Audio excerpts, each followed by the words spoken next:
I am Vinnie Tortorich. Folks, your good intentions have been stolen. But don't worry, I'm here to help you get them back. You may be soft and succulent at the beginning of this process, but hang in there. Before long, you will be lean and mean, guaranteed. Just like the guy on the other mic. Yeah, he was heavy at one time, but he started eating low carb. Most people will tell you, oh, that doesn't work. I tried it. It doesn't work. But he did it, and he's keeping the weight off. I'm talking about one Mr. Chris Shaffer. Yeah. Chris, is there any truth behind that? People, I'll have people tell me, yeah, I've done low carb. I've done Atkins. I've done the Lion diet. I've done keto, NSNG, Carnivore. It doesn't work. Just doesn't work. Right? If it doesn't work, you're doing something wrong. And it's not that sounds cruel, right? It sounds like an attack, but it's not, right? Like you and I occasionally will do those VIP calls, right? Yeah. Twice a month, we jump on and talk to people. And we'll hear people say, yeah, I'm following everything. And I know you get this on the consults too. I'm following everything to a T. I'm eating super low carb. All right. Tell me about your day. All right. I start off with coffee that is lighter white than I am because of all the heavy cream. Yeah. And then I have an LMNT that has either some sugar or some fake sugar in it. And then I have a salad with a salad dressing on it. All right, what salad dressing? I don't know. Gazebo room Italian, something like that. No, what they'll do is they'll go, no, it's a healthy one. Yeah. I got it from Whole Foods. That's all. That's always my favorite. It's a good one. Then it's a good one. It came from Whole Foods or Sprouts, right? No, that's the same crap. They're just charging you more. It's exactly the same crap. I will tell you, I have a little case study going in my own house right now. And Vinny, you know this to some extent. I've never been a person that pushed the way I eat on anybody else. And my fiance ate, I can't say the standard American diet because it's not the standard American diet, but we can say the standard Venezuelan diet, right? Arepas, which are like corn flour, corn muffins, basically stuffed with eggs and cheese and whatever, chips, whatever. She decided on her own to cut that out about 5 months ago and is substantially fitter than I am at this point, doing nothing else other than cutting out junk and the extra sugar and the extra carbs. Even for somebody who doesn't have all of the inherent problems that I have, gluten intolerance, no gallbladder, right? And had a bunch of doctors that said you definitely can't eat low carb and you sure as hell can't eat low carb, high fat. Right. She has made a huge change in the last 4 or 5 months. She was never fat by any stretch of the imagination, but just cutting out even the healthy stuff that we bought or she bought at the grocery store, right? Moving to strictly whole foods. Mm-hmm. And she eats much higher carbohydrate than I know that you do, right? She eats a lot of fruit. Essentially like a Paul Saladino carnivore, right? Meat and fruit. That's pretty much it. And she's in the best shape of her life, doing nothing other than cutting out junk, right? And it's not to say that just going low carb, just like Vinny, this is the other one. I'm eating vegan and my numbers haven't improved, right? What do you eat? Oh yeah, I'm eating Oreos and potato chips and all of that kind of stuff, right? You can do low carb and not eat real food. You can do vegan and not eat real food, and you're never going to see the results that someone who's eating real food will see. Because even small things, like one of the things that came up in the VIP call the other day, and I forget exactly what it was, but it was it a seasoning? He was buying something at Costco. And when I looked at it, it had something in it that if you look at what it does, it causes weight or water retention. Right? It's like, yeah, I'm not losing what it was either, but yeah, I remember that too. And then you pulled it up and it was like, it's like, here's the 3 things that it does. Kills your metabolism, increases water retention and everything else. I was like, that might be your problem. Let's see if we can cut that out. Right. And it was like almonds. And they're, like, okay, it's got 2 ingredients, almonds and then some sort of preservative. And if you look at what the preservative does, it has all these side effects. And it's like, all right, let's find some almonds that only have 1 ingredient, that are just almonds. Right. And then we can start to figure out what's really going on. Yeah, look, it's a strange thing. There's a guy I know from the gym. We met at the gym, and we started a bit of a bromance a couple of years ago. And as you know, I don't have many friends. Right, my family will tell you I don't have any friends. My buddy Jim from first grade, and then there's my buddy Coddington. It's the billionaire Don Coddington's Friday 5 o'clock. So I have like 1.5 friends, right? And it works perfectly for me because neither one of these guys live near me. Jim is in Covington, Louisiana, and Coddington's in New York.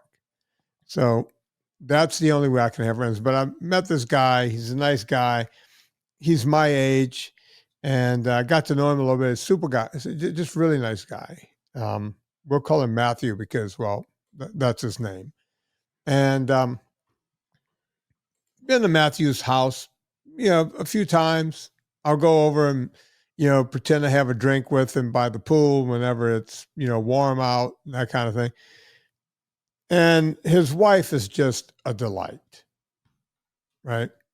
And she's a big fan of Mike Rowe. She started hearing me on Mike Rowe, so in her mind, I'm a big deal, right?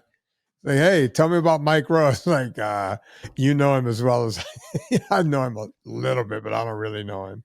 I know Chuck a little better. And anyway, Matthew says to me in the gym the other, Matthew just became a grandfather for the first time. And he goes, hey, look, my wife loves to cook, bake, goods, baked treats of all sorts. Christmas time, Matthew does not want to hear from me when it comes to health. But he was like, Laurie and my oldest daughter, who just had the kid, they're interested in low carb for the first time. They're willing to try it because my daughter wants to get the baby weight off, and Laurie's thinking maybe I can get rid of a few pounds, right? And I think I called it, well, you know this because I wrote to you and Matthew and I said, hey, send Matthew the PDF. Mm-hmm. So you know who Matthew is. That was the Matthew I sent you a couple of weeks ago. Oh, nice. And so I'm in the gym yesterday. I'm leaving, and Matthew is walking in when I'm leaving, and he goes, "Oh, by the way, both Laurie and my daughter, they both started your program." And I had to think about it for a second. I'm like, my program? I got a program? Not the Eat Real Food program. I like it. Well, the weird part about it is like when people are, friends of mine, I'm not sure what they just consumed, right? Is it my book? Was it one of the documentaries? Did you happen onto a couple of podcasts? I don't know what you did, right? And I had forgotten for a moment that I wrote to you and said, hey, send Matthew the PDF. But I remember telling Matthew, I said, listen, don't just download the PDF. Download it, print it out. Because when you got that hard copy in your hand, and he goes, oh, I'm going to have to print it out anyway because I'm going to send one to my daughter. I don't know if it was Kelly or the other daughter. I can't remember. There's 2 daughters. But anyway, he goes, yeah, I got to print it out. One for my wife, one for my daughter. It's great. Just print it out. It makes a big difference. And that's what he was talking about. Wife is down 7 pounds.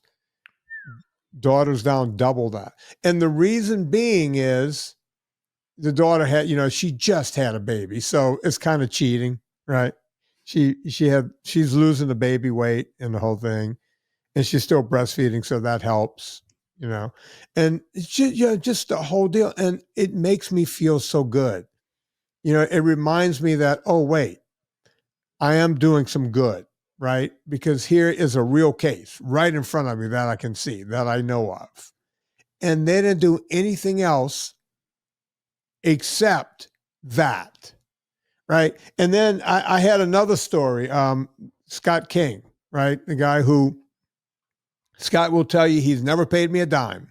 He got my PDF back when it was free. And that's all he did, and lost 300 pounds, and now he does triathlons.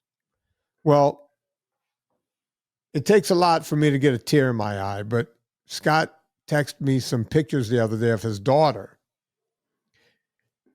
His daughter didn't really go in my program. I'm making air quotes here. She just started eating like daddy, lost a lot of weight, and now she's part of the track and field team at school, and she's doing all this stuff. The kid looks 100% different. And I'll look at that stuff and I go, yeah, I need to get on the mic another day and keep doing this, right? We just have to keep going. It's easy to get on and talk about the people that from the beginning had success, right? I know there's at least one person listening right now that's saying, I'm doing everything right. And maybe they are, but I'm stuck. And I know you and Anna have talked about the whoosh, and you've talked about some of those kinds of things. But if someone feels like they are stuck and they look at their diet and they are doing everything right, what is the motivation for them to keep moving forward? Is it the other numbers? Like, I know one of our friends in the VIP group, right? Every time it's either a big drop or nothing, or, hey, I'm stuck again. I don't know what's going on. Right. But all of the other numbers are improving. So there are non-scale victories, but is there something that you can hang your hat on and say, look, is it just that you have more energy?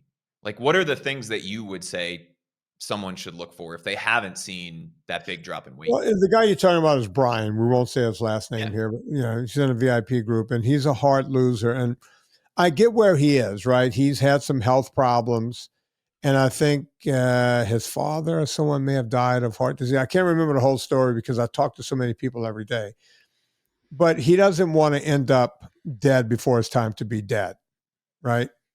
He wants to live a normal, healthy life, and he's in his 50s, and he recognizes that he's screwed up for a lot of years and is not going to be easy.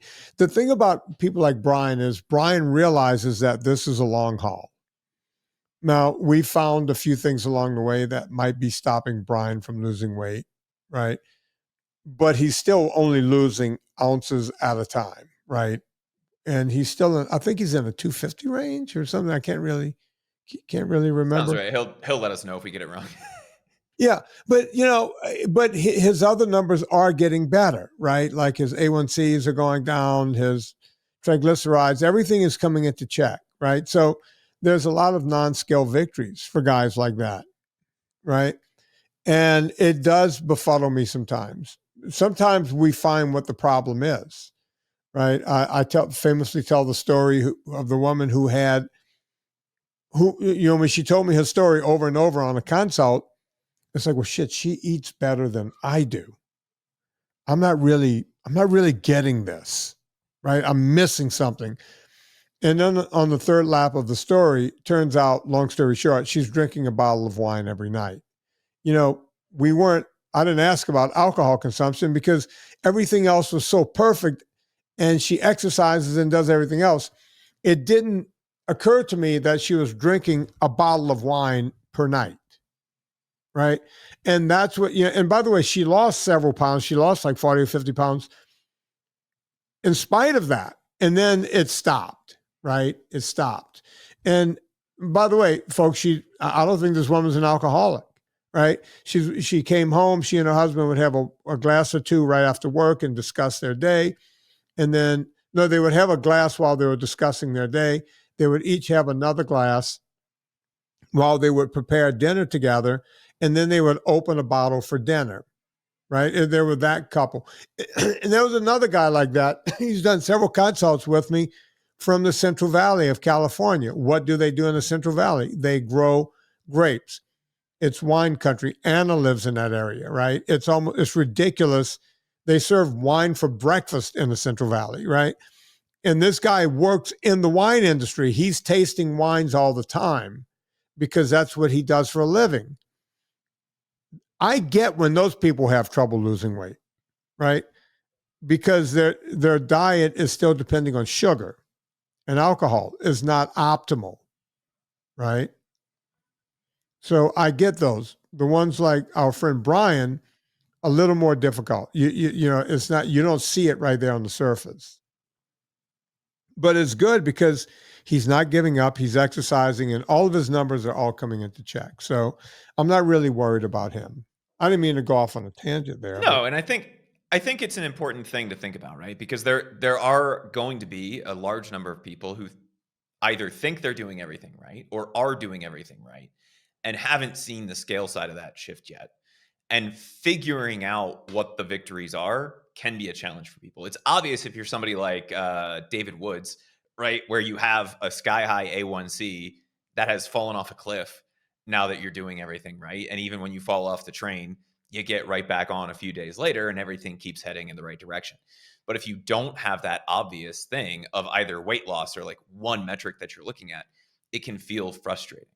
I think one thing that's important to know is you're not going up anymore either, right? yeah. So if you are using that measurement and saying, okay, I'm going to look at my weight and it doesn't look like my waist has changed. I don't necessarily look better in the mirror, but I also don't look worse.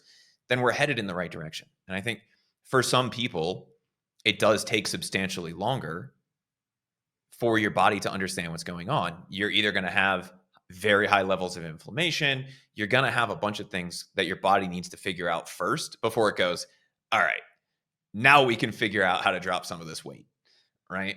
And for somebody that is in that position, don't give up. Just keep eating the right stuff.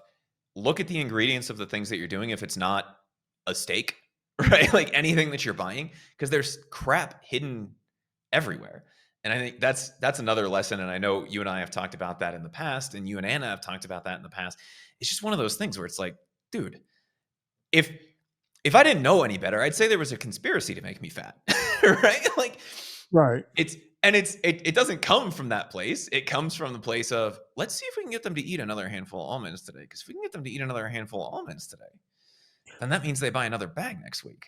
Yeah, and look, that's what I said in Fat Documentary. They're not. There's no conspiracy. They're trying to get you to buy food, to buy their junk food, and that's all it is, right? I wish I could tell you it was more nefarious than that, you know, because a lot of people have theories. They're trying to make us fat, and then they have us under their thumb, and then they can control us. I can't go there. I mean, my tinfoil hat is not made out of that much tinfoil, right? I don't think it's nefarious at all. I think it's just what it is, right? I heard the other day where more and more of these fast food restaurants are going back to tallow in the fryer, right? And this is, okay, it's still French fries, right? It doesn't make them healthy, but at least we're getting the seed oils out. And by the way, that's when French fries used to taste good, when they were done in beef tallow, just by the by, right? So there's that. I'm sorry. Anything that is fried is substantially better in animal fat. I will fight anyone that says differently. Like, Yeah. it's you and I in the past have talked about patacones, right? I said that's like the one thing that we'll do from time to time, right? It's a green plantain that you cook in butter and then put salt on it, right? Ooh, right? Yeah. Maybe if I eat 30 of them, I get 30 grams of carbs out of it, right? But Michelle at one point did them in olive oil because we didn't have anything else. And they were okay. And then like 3 or 4 days later, she made them in butter. And I was like, this is so much better. It's like, we need to get some beef tallow or some bacon grease up in here and see what that does. But it's one of those things where it's like, yeah, that doesn't make it better. It does. It doesn't make it good. It makes it better. Good for you, right? Yeah. It just makes it less bad. Let's put it that way. Vinnie, we were talking about metrics a minute ago, and one of the things that I pulled up this week, I wanted your opinion on. It's a story that came from GQ, and it's the only 5 health and fitness numbers that actually matter. And I wanted to get your thoughts on this. Oh, okay. And of course, now it's not actually letting me see the article. But for you, what are the 5 health metrics that you should look at? Or are there even 5? If you're trying to figure out how fit you are. Well, you can look at from a fitness standpoint, you can look at VO2 max. There's some indication that has a lot to do with longevity. You can look at resting heart rate. Obviously, the lower, the better. That's two metrics. You can look at your oxygen, where your oxygen levels are. You want to be at least 98, oxygen saturation when you're at, whenever I go to the doctor, they always go, oh, 100, because they're seeing an old man and I'm still registering 100, right? So if you see 98, 99, or 100, those are the kind of metrics from that standpoint that you want to look at. And then there are blood metrics. Whenever you get your blood test, you want it to all be in that middle area, that green area on each side of the red.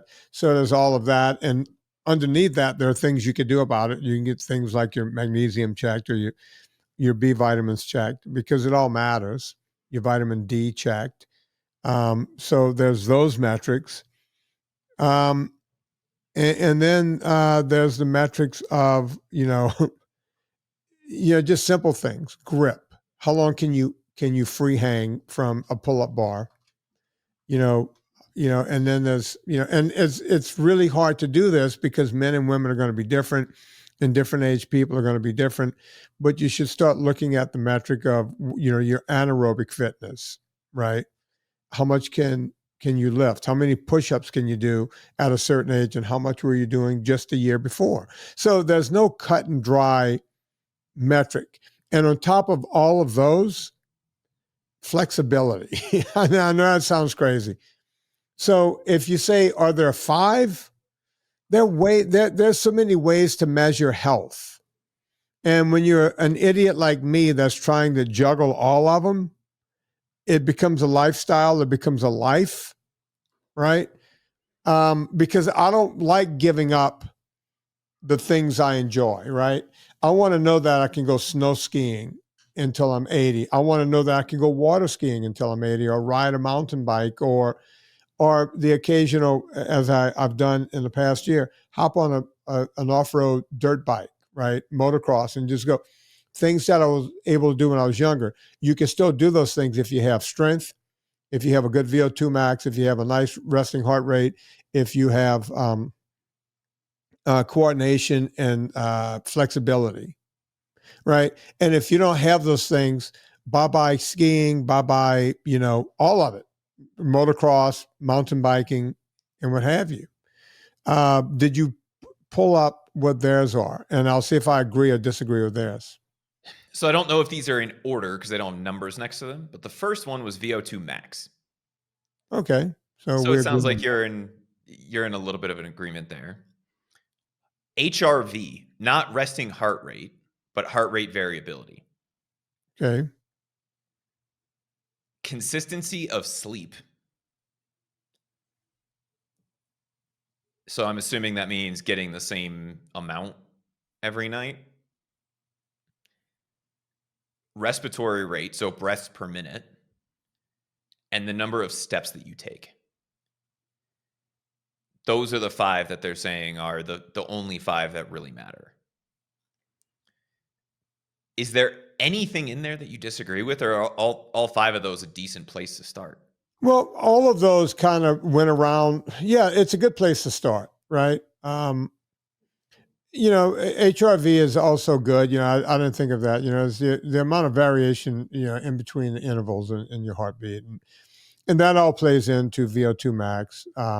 And I used resting heart rate to, so we agree.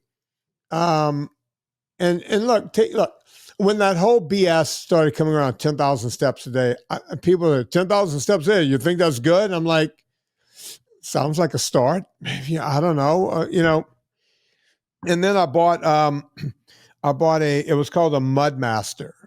It was the one made by, I can't remember, but trust me, it wasn't as rugged as they tell you it is. I think Casio is the Casio Mudmaster. And I bought it. Casio G-Shock Mudmaster. Yeah, it was a G-Shock. And by the way, folks, I cannot recommend that watch. It did not hold up at all. It does not take a licking and keep on ticking like the old John Cameron Swayze Timex commercials. So I had the Mudmaster, and there was a dial on it, but there was also like a little readout number. And you could switch that to different things. But the setting it was set on when I got the watch was there was a number that showed up every day, and the number would change throughout the day. And I was like, what is that number? What does that mean? So one night I looked at it and played with it and went, oh, that number is steps. And that's what everyone's been yapping about, steps. And the number of steps per day, you should get 10,000 steps per day. That's equivalent to 5 miles. And this is not me being braggadocious, folks. But on a bad day, mine were 15 and 16,000. On a good day, 25,000. So you'll go, okay, well, you walk 10, 12 miles a day? Yes. But I'm able to, right? I'm on the phone a lot. Chris, whenever I'm talking to you during the day, don't you hear wind and birds chirping and everything else? I'm not going to sit in my office when there's a big orange orb in the sky and there's light out, and I could be outside doing the same work, right? I carry a piece of paper and a pen because sometimes I'm jotting down notes while I'm out there. Whenever I do the phone calls with people, they'll even ask me, are you out there? Are you? Yes, I am. Yes, I am. Right? That's my job allows me to get those steps. Your job may not. But I would tell you that 10,000 steps a day is a damn good start. I noticed they didn't mention grip strength, right? And I think grip strength is very important as you get older. I think that, and you mentioned flexibility, and I'm trying to think of what the actual metric is, but it's like being able to stand up. Do you know what I'm talking about? Like unassisted. What is the name for that? It's escaping me. Right I can't remember either, but you stand up, straight knee, bend over at the waist, and put your palms flat on the ground. I can still do that at 62. Right? And I could never do that. Yeah, because you never worked on your flexibility. And by the way, I'm going to be honest, with all the stretching I do, I'm losing some, it tightens up, man. The hips get tighter. This gets tighter. I have more trouble stretching now than I did before. I got to do a lot more to get a lot less. It's all part of aging, right? But I don't go, oh, hell, it's out the window. Just bring me a beer. I'm going to sit here and just cruise into old age. I'm going to fight it until the last day, right? And that's just that, right? I'm going to keep fighting it. So you mentioned, 10,000 steps is a good benchmark. I think the GQ article actually talks about 8,800 being the place where they started to see the difference in. And one of my favorite things is they talked about like cardiovascular risk and mortality drops. Mm-hmm. Like, no, there's 100% mortality. That always cracks me up in studies. They're like, yeah, it reduces mortality. I'm like, no, it doesn't. Everybody's going to die. It just reduces early mortality, right? But if people don't have the luxury of, it sounds really weird to say that, the luxury of getting outside and going for a walk while they're on the phone, there's a lot of little things you can do. And Vinnie, I know you do this to some extent. My mom is famous for this, right? She will park in the very first parking spot she sees, right? She will never go towards the front door of the grocery store because she knows if she pulls into the Wegmans parking lot, it's about 1,200 steps that she's going to getting into the store, going around the store, and coming back out. She parks on the other side of the parking lot on purpose. One, there's always a spot open. And two, it's a way for her to get in some extra steps during the day. And even if it's just a few small things like that. Chris, I used to laugh about that in LA. I would go to the gym. I went to a bunch of big box gyms, and people would sit and wait for someone to pull out of a close parking spot just so they can park and go inside and get on a treadmill. And there was tons of parking spots far away. What are you doing? One of my favorites was one gym had steps up to you could take the steps up to the step machines, but they also had, it was there for people with, wheelchairs and all that. They had an elevator to the second level of the gym. I would watch people who were able-bodied get in that elevator, go up one floor and get on a step machine. What the fuck? Literally, what the F? What are you doing? What are you doing? I'll one-up you on that. It's So impossible, but go on. Before we moved to this house, we lived in the city, right? And my gym was on the second floor of a mall, I guess you would call it. It's like a giant, like Walmart super thing, right? With a grocery store and all of that. And it was on the second floor of that. But the other side of the complex that was attached with a bridge was kind of like a mall, right? They had an art gallery, a couple clothing stores, all that kind of stuff, right? The elevator was on that side. So people would walk across the street, get in the elevator, take that to the second floor, and then walk across the bridge instead of walking up the stairs that were attached to the building where the gym is. Amazing. Yeah, you win. I would walk up the stairs and you come up, you had to get on an escalator to get to the place where the gym was, regardless of which way you came. Yeah. And there'd be 15 people walking across the pedestrian bridge and me coming up the stairs. And without fail, people would go, "Didn't you take the elevator?" It's complete. Look, there's a lot of airports in this country and around the world where there's big escalators on both sides, and then there's steps in the middle. I'm always on those steps by myself, up and down. Yeah, no one is taking a step. They will have their head up someone's ass going up an escalator. People worry about COVID and colds and rhinovirus and everything else. Think about that line of everyone breathing in front of you right there on the escalator. Your head's up someone's ass. Someone's head is up your ass. And you're going up these escalators and you got this thing right in the middle. 0 people on it. 0. And look, I can name a ton of airports. Dulles, you have that situation. Where else do I see it a lot? Over in London, what's London? Heathrow has that. Nobody's on those steps. Charles de Gaulle, basically anywhere where you go through customs, right? And this is a trick that I've learned flying internationally as I do. If you take the stairs, you get in front of like 30 or 40 people, which can make a huge difference in terms of how long you're standing there waiting to clear customs, going into whatever country you're going into. Yeah. Coming here, the line can be anywhere between like 2 minutes and 2 hours, depending on how many flights land at the same time. If I take the escalator, I am always on the back end of that. If I take the stairs, and it's only, it's not like you're going that much faster, but there's a giant line of 40 people on the other side. And if you get behind all 40 of those people, then you're behind those 40 people. Even if you get in front of 5 of them, you're further ahead and you got a little something out of it. Man. And by the way, there's also the people movers in these big giant airports. I get the people mover if you're running late for a flight, because if you're walking on a people mover, it's like jogging, right? Because there's double timing. But the people who get on the people mover and just stand there, they don't walk. It's like, are you that lazy that you got on this people mover?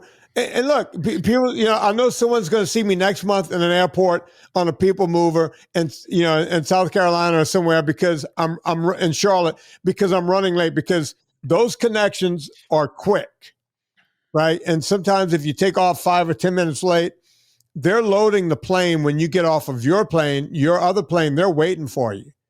So I know someone's going to see me on the people mover, but when I'm on that people mover, I'm hoofing it, and who's running late because they're on it and they're hoofing it. You know what I'm talking about? You're doing double time now, right? But no, everybody, the person who gets on it and stands there, I'm befuddled by that. Okay, you have me over here losing it, because I was in Panama a few weeks ago, and that entire airport is people movers. I don't know if you've ever been through the Panama City airport. If you've ever flown to South America, you've probably had a transit through there, and anybody that has will know this. But it's basically one giant loop of people movers, right? Yeah. I'm the only person walking. The people mover stopped, and no one knew what to do, right? They're in the middle of the people mover, and they're like, what's going on? Like, just do the walkie thing that you were doing to get on it. It's really not that complicated. But that's another place, Vinny, I think, where people miss out on an exercise opportunity is at the airport. I can't sit at a gate and wait. I get up and I walk around. Am I the only one that does? Is that what you do? No, Like, no, you're not, because I do it too, and I famously talked about it on this podcast, but it's worth repeating here. What I do is I always have comfortable shoes on, like a pair of Adidas or something like that. I never wear running shoes unless I'm hiking in the mountains or running. Otherwise I wear just shoes with rubber on the bottom. So I'll have on a comfortable pair of shoes. And if it's wintertime, I'll have a sweater or a shirt on that I can take off to get down to a t-shirt. And something like what you have there.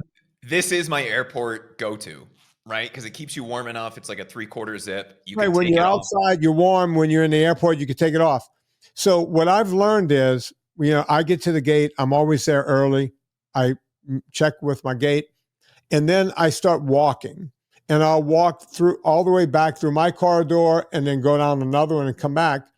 And what I've learned over the years is if you're just sitting there staring at a cell phone, you're not going to see the world going on around you, right? There's an ecosystem. There's a world going on in the airport.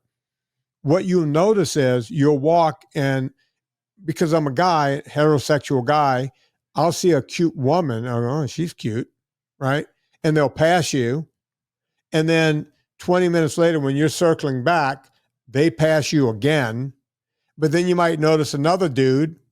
It's like, yeah, look, that dude is fit, right? And they pass you, and then you're down another corridor and they pass you again.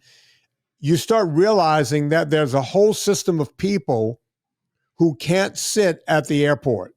I don't know if you've ever noticed it, if you're an airport walker, but I've done a thing since I've had the watches. Now that I can tell, I'll do the thing in the airport. I'll go, all right, my watch is at 3,300 steps for the day. My plane leaves in an hour and a half. I'm going to get this bad boy up to 12,000 steps before I leave, right? I'm going to get 5 miles in this airport, right? And you can do it. You can do it. And I've done it. Plus, it means you're not going to be all jacked up when you get on the plane, to going from one uncomfortable seat to another uncomfortable seat. You actually become relaxed, right? When you get on a plane, you've been walking out for 90 minutes or close to 2 hours. You get on the plane and you sit down. It's like, relaxed, right? Boom. I notice also people are listening. It's going, really? Do you do that? Yeah. And if you start doing it, you'll notice the other people who are doing it. Yeah, that's how I ended up with Bert Kreischer, the comedian, pouring half a bottle of water down my back, trying to put electrolytes in it in Fort Lauderdale. One of my weirdest. Bert Kreischer is the picture of health. That's yeah. But at least he was going for the electrolyte. What is it? Liquid IV, I think, is the the blue one. And I was just laughing because I was like, he's definitely got a hangover. But he went for a walk, and he and I crossed paths a few times, and he walked into the same store behind me and went to open the bottle of water and ended up squirting it out the top because he was squeezing it. But there's a lot of opportunities, whether you're in an airport or not, throughout the day to be able to do those things. And just parking a little bit further back, it really does start to add up. And it's not that you have to get 10,000 all in at once or 8,800, right? And you and I have talked about one of my things that I try to do every day is get that in before 10 o'clock, right? Mm-hmm. I leave here, I go into town, I go to the butcher shop like I was this morning when you and I were on the phone. And then I come back, that's about 10,000 steps. And if I get nothing else in during the day, which is not practical because I have 3 dogs that all get walked, right, and, wake up and go for a hike with Michelle and all those kinds of things. But if I got nothing else done, that means I at least have that base level in. Even if you can't do that, Yeah. just doing a few small things like taking the stairs instead of the escalator, or not using the people mover and just walking through the airport, it makes a huge difference. And the small things are really the things that make the biggest difference over time. Yeah. Yeah. So do we have any other stories over there? Big news of the week. Jenny McCarthy is no longer vegan. She is now carnivore because she believes the vegan diet was slowly killing her, which I thought was interesting. I also had, Vinny, that other study that we were talking about last week, if you want to get into that, about taste tests proving that vegan meat is almost as good as the real thing. I don't know if you want to get into that today or not. I'm pulling up Jenny McCarthy. Ooh. Oh, man. She's another one that's getting the work, too much work, you see. This is a really good-looking girl, right? Too much work. Unbelievable. They all do it. They all do it. It's sad. Meg Ryan, you got another one heading your way. Unbelievable. I just pulled her up. I hadn't seen her in years. All right, Chris, I'm back. It's funny to see the two different sides because she is a celebrity. Right. Just looking at the two different versions of headlines that you get is extremely interesting to me. Right? So you get something like, she almost died as a vegan, now she's eating carnivore, dietitians say they wouldn't recommend it. Right. To like just the straight headline of Jenny McCarthy says going vegan nearly killed her, to what the hell is wrong with her? It's just it sucks being a celebrity. I was watching a movie last night, and I'm not going to even say the name of the movie. It was just this weird movie, and I just clicked on it. And I'm watching, and I see the woman. She plays the mother of, like the really rich older mother of this kind of rich kid, the whole thing. And I'm looking at her, and I'm going, she looks familiar. Why? Who is that? Why does she look familiar? And for a second, I went, is it Meg Ryan? No, it's not Meg Ryan. This is too messed up. Like the face is too. And I'm not going to say the celebrity's name, but as it turns out, I dated this woman for a while back in the early 90s. She's exactly my age, so now she's getting those roles. And by the way, we stayed in touch over the years. I probably haven't seen her in 15 or so years. I used to run into her sometimes in the gym, right, in the Valley. She kind of became a Valley mom. She married a big producer or whatever and didn't really have to work as much as she worked before. That's kind of the actress move. You go hire someone or marry someone with money, and then she could just pick and choose jobs that she wants to do, right? Nothing wrong with it. I'm happy for her. She's a great woman. And I really enjoyed her being her friend and dating her.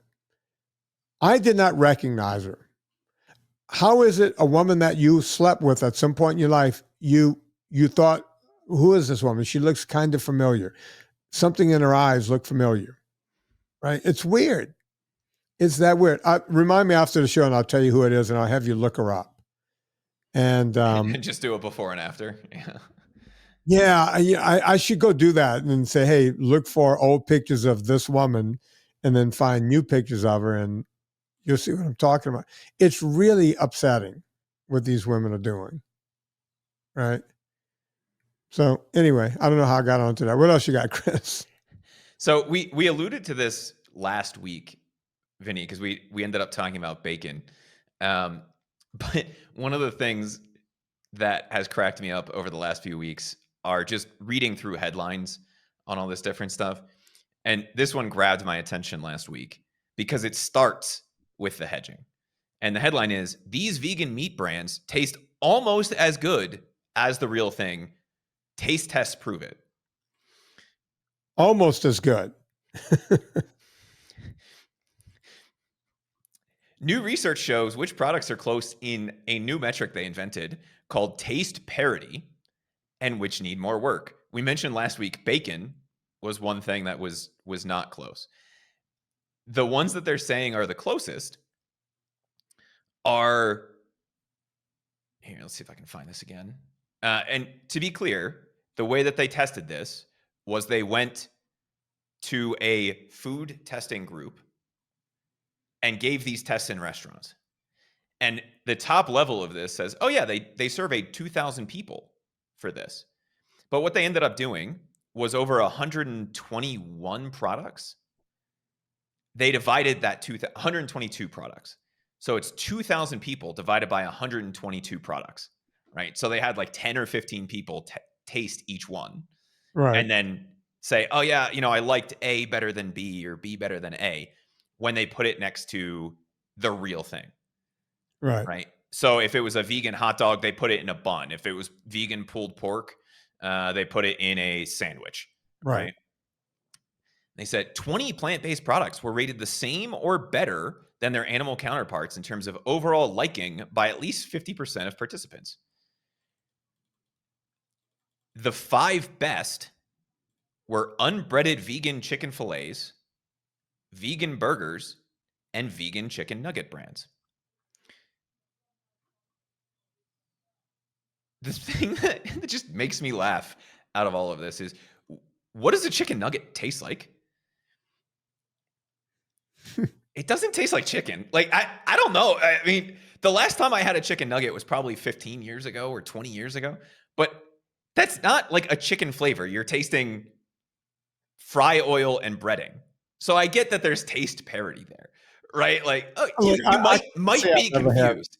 I don't think I've ever had a chicken nugget. I'm going to be honest. Not even like at a school lunch or something at some point. I remember fish sticks being at school and being mad at that. It was like, there's no fish in here. It was like some mealy kind of, almost tastes like sour crab or something. I'm like, I don't even know what's in here. So I don't know. I probably had a McNugget at some point in college, but I can't even get my brain back to think about what that was. Right. That's why I asked what a chicken nugget tastes like, right? Because there's a couple things going on there. You have chicken in most of them, right? Then you have breading, fry oil, and most likely a dipping sauce. You could cover dog crap in barbecue sauce and it would taste okay, right? Like, it might not be your favorite thing to eat, but you're at least gonna, it's much more palatable that way. And so that's one thing they don't get into. But they said those were the 5 best, Vinnie. Then the very next paragraph, 4 of those products performed so well, they nearly reached taste parity. So they're saying 50% of people liked them, 5 out of 122. 50% of people liked them almost as much or as much as the regular one. And then 4 of them got pretty close to people saying, they kind of taste like beef or they kind of taste like chicken. Listen, whenever I would go to, because we have UltraFat, we would go to that, that big thing in California. What was that called? Anna just went to it. Expo West. Expo West. And it's all about vegan crap. And I would walk up and down just to see what was selling. And this thing is huge. And everything is reimagined this and better than beef that and better than chicken and better than everything. And I got to be honest with you. The smell when because they're cooking it right there on hot plates or whatever, and the smell is off-putting, right? So if the smell is off-putting, if I drove by a Popeye's fried chicken right now, or when I used to drive past them in New Orleans, the original ones, I would go, oh my God, I think I need fried chicken right now, right? It was the smell that got you, right? If you're walking through an airport and you smell a Cinnabon, it's because they're pumping that cinnamon flavor out and that smell will get people to go in, right? They know what they're doing. there's nothing about the vegan food smell that makes you think, oh shit, I need this right now. Right? As a matter of fact, I tasted a couple of the vegan sorbets and this and that. They actually tasted good. Why? Because it's full of sugar. It's fruit with sugar in it. Like, yeah, it's okay. It's frozen sugar. And I'm like, this tastes like a fucking popsicle. So I'm not saying all vegan things taste bad. Yeah. Oreos can be good. Yeah. So, okay, yeah, some of it was pretty damn good.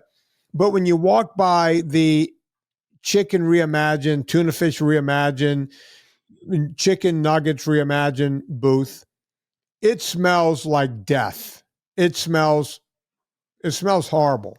I've walked past pig pens that smelled better, and pig pens smell horrible. Right? I would say even that's true for fast food now, though. Like walking past a KFC now does not give you, or a Popeyes, does not give you that nose satisfaction anymore, right? Because it smells like bad fry oil, which, by the way, is the same oil that they're putting into a lot of the vegan meat products, right? And it just it does not smell the same. That's actually something Michelle mentioned to me the other day. We were in town walking around, and she said, it's been a while since I've had like fried chicken or any of that kind of stuff. And there's a fried chicken place down here that's not KFC, but is better than KFC. Like actually has some flavor to it. Called I think it's called Coco Rico, K-O-K-O Rico. And she goes, it just makes me nauseous just to walk by it now, because it just smells like something you shouldn't be eating. And I think that's something that any of these alternatives are going to have to get over. But the other thing that cracked me up, Vinnie, is they said plant-based products that need the most improvement, like bacon, are harder to imitate. Chicken has a real subtle flavor. And that's why I said, what does a chicken nugget taste like? It doesn't taste like chicken. It tastes like everything else, right? And, oh yeah, it's really hard to mimic fatty bacon strips with just plants. Okay, like, be vegan. That does not bother me by any stretch of the imagination. But don't make fake bacon. Like, who? And this is a bigger question. I know you've done a documentary on this. Do they think they'll get more people to be vegan if there's more like vegan bacon, or is it a crutch for vegans? I think look, there's only so much bean curd you can eat before you just go, what else is there, right? And to have meat substitutes, look, the human, we're animals. We want meat. Being a vegan is not natural. We are not. We're not vegans. We're not vegan. We are carnivores, right? We're herbivores at best. Plants and animal protein, and to cut out one of the two, and the one that gives you all of the protein, the building blocks of your body, everything in your body needs protein to build. To cut that part of it out completely, it goes against nature, right? It just goes against nature. And I'm sorry, as I've always said, I have nothing against vegans. I really don't. I just hope that you see the light quicker than Jenny McCarthy did, right? I see some of my vegan friends who are staunch vegans in California, people I've known for 30 some odd years that are my age now, don't look so good. They don't look good at all, right? And I'm looking at them going, you really need to start considering. But one of them is a big deal with PETA and this and that, and always getting arrested for trying to save baby harp seals or whatever they're doing, right? That's all good and fine. And I love that you have a mission in life. But I'd love to see you make it into your 80s. And it's not looking good for you. Well, so that's something that I think everyone can agree on, right? Every time I see one of these articles, and Vox actually put out an article today about how actually going after your friend Nina Teicholz talking about how, her advocating and pushing the Health and Human Services Secretary to include more meat in the food pyramid is a terrible thing for the environment. And it's bad for American health and all of these things. Like all of the claims that Nina herself has debunked, that you've debunked time and time again, right? Cow farts are causing global warming, all of that kind of stuff. It's like, okay, we can all have a conversation about a lot of these things if we start from ground truth, right? Do we need to eat less crap? Yeah. Right? Like, let's start there. Let's just start with eating real food. Okay. Now, does the human body need things like B12? Yes. Does the human body need a lot of other things that come from meat? Yes. And yes, can you combine a million different kinds of plants together to get something that almost resembles that? In a lot of cases, yeah. With B vitamins, not so much, but with many other things, you can combine things together. Yeah. But the real place where I see most people that advocate for veganism have the problem, once you get beyond that, right? They say, oh, cow farts. And you go, that's not really, did you learn the methane cycle? No. Okay, here's the methane, right? Like, here's why that's not really a big deal. When you get down to it, it really comes down to the animal cruelty thing, right? And they're like, I just don't like fat. I saw a documentary where they put a bunch of chickens on an assembly line and cut their heads off, and I just didn't like that. No one does, right? Like, I don't like that either. I know my butcher, right? Because of that, specifically because of that. I could mail order meat and not know where it comes from, or I can know my butcher, know my farmer, and do those things. No one that I'm aware of is an advocate for factory farming, right? If we can get rid of that tomorrow, we would. It's just tough because, we have a population that demands it, right? There is no getting rid. If you want the species to end, stop eating meat, and we'll be done pretty damn quickly. And I'm going to make that the final word, right? I don't think there's any further we can go. Chris, everything is shipping. I know that we're having, folks, every now and then you'll see something on X and say, hey, where's my vitamins? It's more ultra fat right now than anything. We're shipping everything. We have everything in stock. We're boned up. The warehouse is full. We're shipping out every day. We've been having a little trouble with USPS. Sometimes we send it to them and then they hold on to it. We do not know why. Are we figuring that out, Chris? And by the way, it happens, and I want people to understand this. You'll see one person or two people on Twitter going, hey, my thing has been held up. It shows blah, blah, blah, and it's been held. That's one or two people out of tens of thousands of products that go out per day. And we don't know what's going on over at USPS. Chris, you look like you want to say something. I think it has more to do with volume. What I have noticed is there's a handful of places where it's a bigger problem. Central Texas, just outside of Chicago, and like Eastern Pennsylvania, New Jersey, the hubs that serve those areas seem to be a bigger issue. The only real workaround that we have is just to reship it for somebody. So if you haven't gotten something, let us know and we can reship it. And somebody the other day asked me, they said, hey, can you just make like a UPS only option? So that'd be a good idea, except for the fact that even if we hand something to UPS, a lot of times USPS ends up being the last mile delivery for it. If it goes through Amazon shipping, USPS in a lot of cases ends up being the last mile delivery for it. We had somebody that you and I have gone back and forth with a few times. Their Ultra Salt sat right over the border in Pennsylvania for a week. Yeah. And then all of a sudden showed up at their door. Right? It's like, and it's not us anymore. And by the way, like I said, the track record is pretty good. It's just that people see it because people could get to me on X and go, hey, where's my stuff? Makes it look like we're not there, but we are there. And I love that, people are very kind. They go, look, I would have sent this to you privately, but I don't have the blue check mark and they wouldn't let me through. Yeah. And I don't mind you guys doing it. I just want everyone to know everything is shipping on time. Everything is in stock. And out of tens of thousands of things that go out per day, as every now and then there's one or two, and we don't know why it's happening.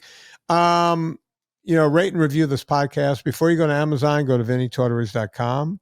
Click through the banner before you go shopping. It puts coal on the fire, gets my train down the track. Go visit Chris over at purevitaminclub.com, purecoffeeclub.com. Chris, do we have the new Explorer? Is that shipping? Where are we on that?